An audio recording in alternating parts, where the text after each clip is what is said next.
হাদিস 30 সুলাইমান ইবনে হারব রাহমাতুল্লাহি আলাইহির সনদে মারুর রাহমাতুল্লাহি আলাইহি থেকে বর্ণিত আছে, তিনি বলেন, আমি একবার রাবাজা নামক স্থানে আবু যর রাদিয়াল্লাহু আনহুর সাথে সাক্ষাৎ করলাম।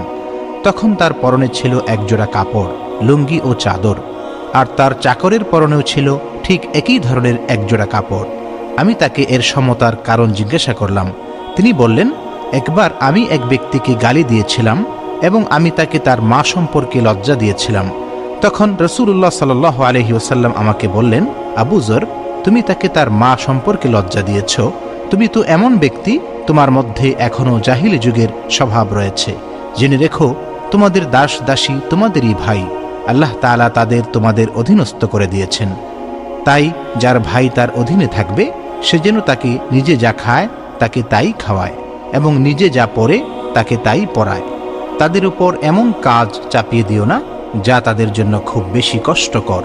যদি এমন কষ্টকর কাজ করতে দাও, তাহলে তোমরাও তাদের সঙ্গে সে কাজে সাহায্য করবে।